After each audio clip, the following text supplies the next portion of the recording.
costarica.com, la firma legal de prestigio. El derecho discutido como nunca antes. Bufete de Costa Rica, el podcast. El tema de hoy es derechos de los niños, niñas y adolescentes en Costa Rica. Comenzamos con un nuevo podcast. Pura vida. Bienvenidos a Bufete de Costa Rica. Hoy nos adentramos en un universo jurídico de vital importancia, los derechos de los niños, niñas y adolescentes, y es un honor comenzar honrando al licenciado Larry Hans Arroyo Vargas, cuya obra doctrinal es el fundamento de nuestra conversación. Para esta discusión tan necesaria, me acompañan dos invitadas de lujo. Eva, la conciencia humana del panel, bienvenida. Muchas gracias, Flor. Es un tema que nos convoca a todos porque define el tipo de sociedad que somos y que aspiramos a ser.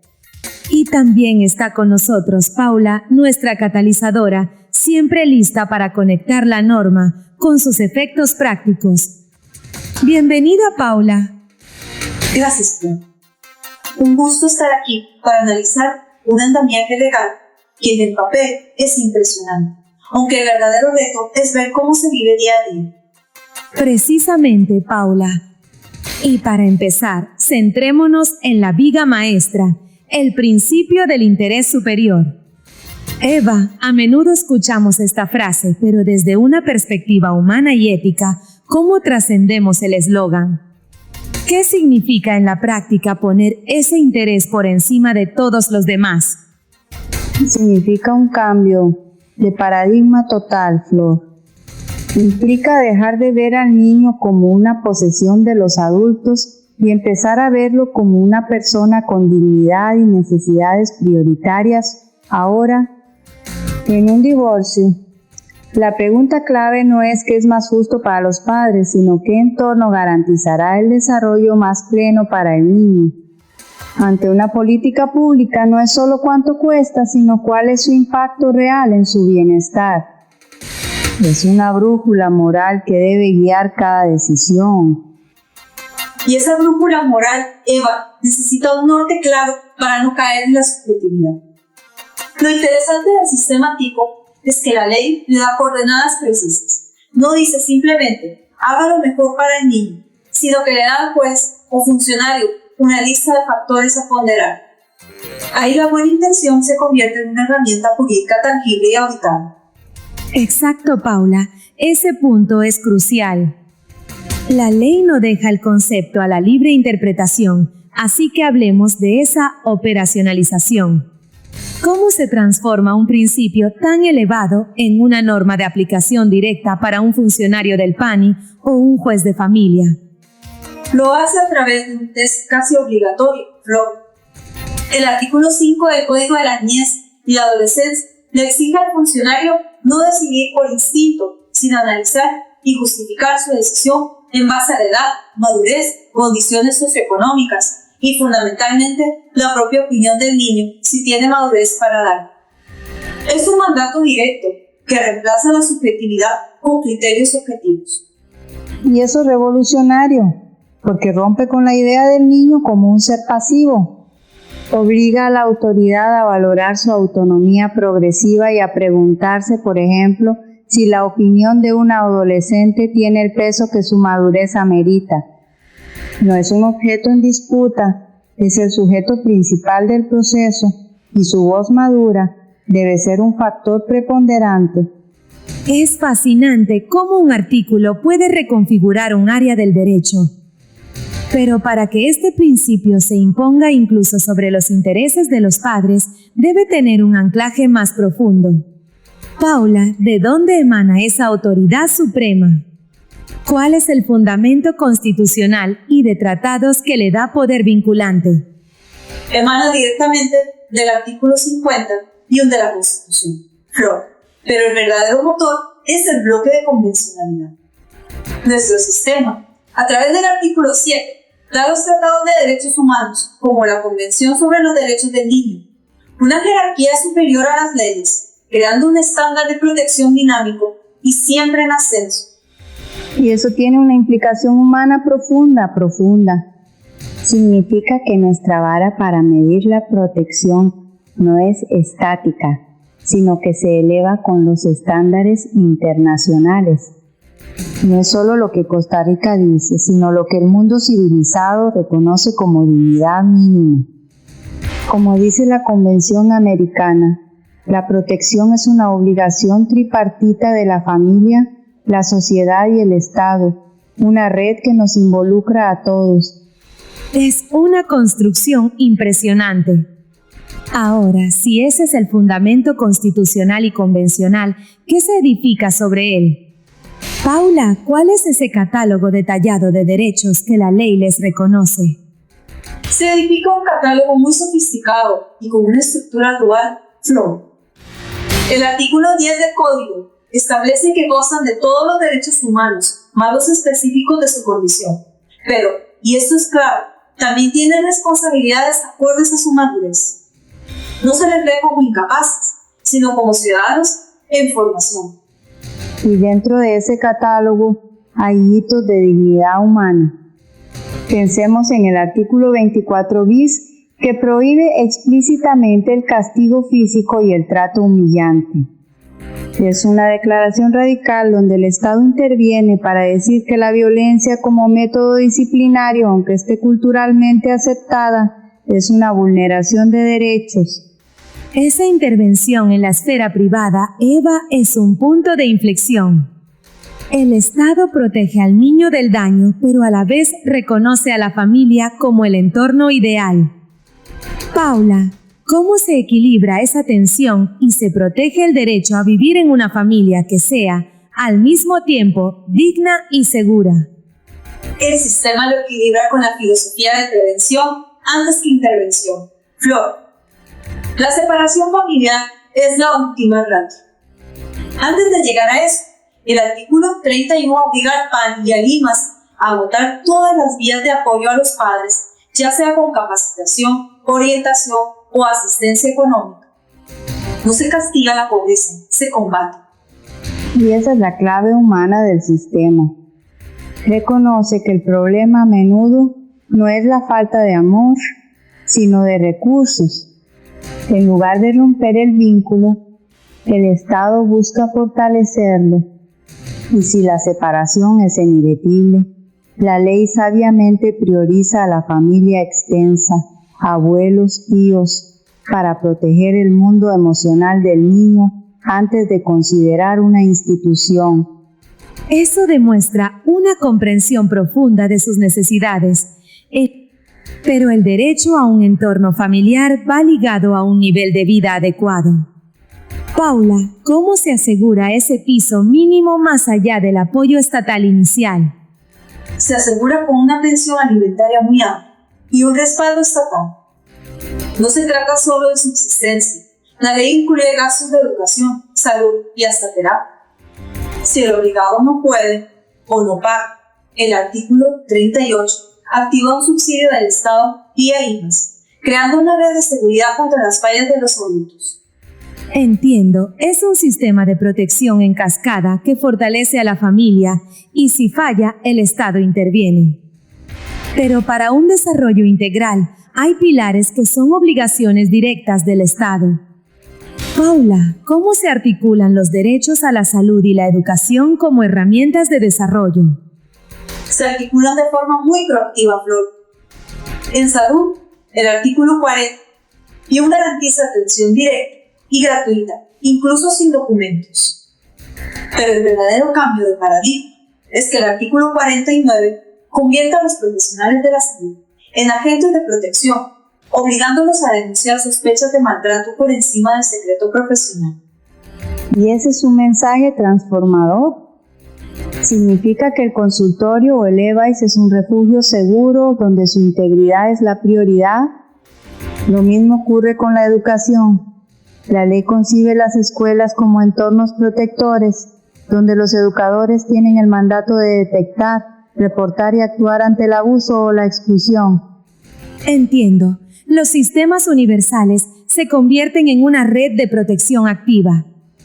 Pero, ¿qué ocurre con vulnerabilidades específicas que requieren una respuesta a medida, como la violencia doméstica, el trabajo adolescente o el conflicto con la ley? Paula, ¿cómo se manifiestan ahí los regímenes de protección reforzada? Se manifiestan con leyes que son verdaderos escudos, Flor. En violencia doméstica, la seguridad del niño se impone y el juez puede suspender de inmediato los derechos del agresor. En trabajo adolescente, se permite desde los 15 años, pero con reglas de hierro, jornadas cortas, prohibición de labores peligrosas y, crucialmente, la obligación patronal de que no interfiera con su educación. Y ese punto es vital. No se prohíbe el trabajo, se subordina a su proyecto de vida. En cuanto a la justicia penal juvenil, la filosofía es completamente distinta a la de adultos. No es punitiva, sino socioeducativa. Busca formar y reinsertar, siendo la privación de libertad el último recurso para no etiquetar a un adolescente para siempre. Tenemos entonces marcos legales muy protectores para situaciones críticas. Pero una ley necesita instituciones que la hagan cumplir. Paula, ¿cómo se articula el Sistema Nacional de Protección? ¿Qué roles tienen actores como el PANI y el IMAS para que esto sea una realidad tangible? En teoría, se articula con roles bien definidos. El IMAS es la prevención primaria. Busca evitar que las familias caigan en crisis con ayudas como las transferencias condicionadas para prevenir la desescolarización. El PANI, por otro lado, es la intervención terciaria. Actúa cuando el derecho ya fue vulnerado a través de su proceso especial de protección. Y ese proceso especial de protección es clave porque es un mecanismo administrativo rápido que prioriza la seguridad sobre el formalismo. Permite al PANI actuar de inmediato, dictar medidas y sacar a un niño del riesgo con un control judicial posterior. Se entiende que el tiempo de un niño en peligro no es el judicial. La protección no puede esperar. Una maquinaria bien pensada, con prevención y reacción rápida. Y finalmente, Paula, ¿cuál es el rol del Poder Judicial como garante último de que todas estas decisiones respeten la ley y el interés superior del niño? El Poder Judicial es el candado de seguridad del sistema, pues revisa las decisiones del PANI y resuelve conflictos. Para ello, cuenta con herramientas especiales, con procesos orales y ágiles, el derecho del menor a ser escuchado por el juez y representación legal gratuita, diseñando un acceso a la justicia sin obstáculos. Tenemos un diseño normativo que parece robusto y coherente. Sin embargo, del dicho al hecho hay un gran trecho. Habiendo analizado la teoría, enfrentemos la realidad. ¿Cuáles son los desafíos que impiden la plena efectividad de estos derechos? El principal desafío es simple: los recursos. Aunque la ley prohíba alegar falta de presupuesto, la realidad es que instituciones como el PANI o el IMAS operan con fondos insuficientes. Esto crea una inequidad territorial brutal, donde la calidad de la respuesta no es la misma en el centro del país que en zonas costeras o fronterizas. Y más allá del dinero, está el desafío cultural. Podemos prohibir el castigo físico, pero erradicarlo como práctica aceptada requiere una transformación social. El verdadero cambio está en promover masivamente la crianza positiva y fortalecer las capacidades parentales en lo afectivo y educativo, no solo en lo económico. Exacto. Por eso las perspectivas de futuro deben ser estratégicas. No se trata solo de inyectar más dinero, sino de invertirlo de forma inteligente en la primera infancia, donde se genera el mayor retorno social, y de perfeccionar los sistemas de monitoreo para medir el impacto real. Y quizás el paso más revolucionario pendiente es garantizar su participación efectiva. Debemos dejar de verlos como beneficiarios pasivos y considerarlos actores clave en el diseño de las políticas que les afectan, consolidando así su verdadera ciudadanía. Una reflexión potente y necesaria, que es el broche de oro perfecto. Hoy hemos recorrido la arquitectura completa del sistema, desde el principio del interés superior y su fundamento constitucional, pasando por el catálogo de derechos, el derecho a vivir en familia, la salud y la educación, hasta los regímenes de protección reforzada y el rol de las instituciones. Cerramos con los desafíos pendientes, así que, Paula, antes de despedirnos, te pido una última reflexión. Que el mayor desafío es que la dignidad que tan elocuentemente defiende el papel se convierta en la realidad vivida por cada niño y niña en cada rincón del país. Esa es la única métrica de éxito que importa. Luego de esta profunda plática entre dos grandes juristas, nos dirigimos al punto más importante de nuestro podcast, que es de seguido la opinión en vivo del licenciado Arroyo. Adelante, licenciado. Y con ustedes, la opinión del licenciado Arroyo.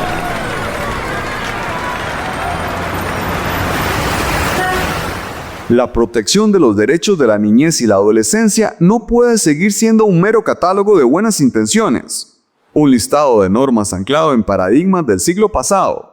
Observamos con preocupación cómo el andamiaje jurídico actual, si bien robusto en su concepción, se muestra insuficiente ante las complejidades de la era digital y la globalización. No se trata ya de garantizar únicamente el acceso a la educación o a la salud, que por supuesto son pilares y fundamentales.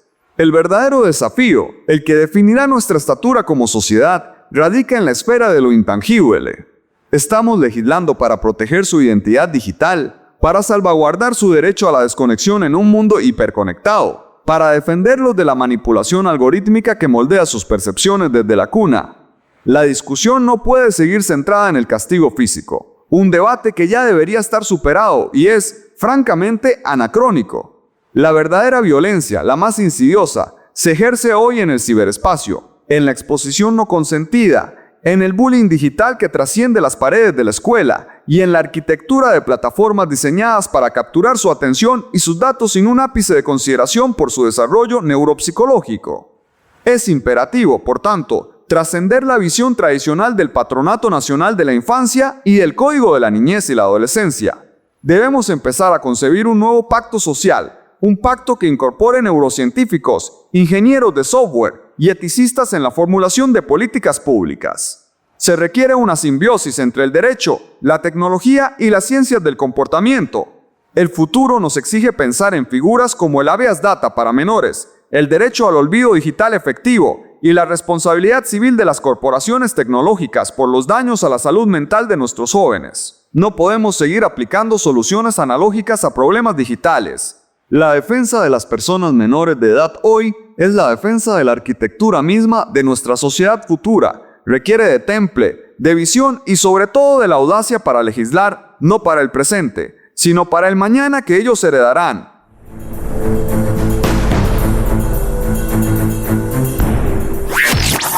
Esto ha sido todo por hoy. Hasta la próxima emisión de Bufete de Costa Rica. Bufete de Costa Rica, el podcast. Visítenos en www.bufetedecostarrica.com.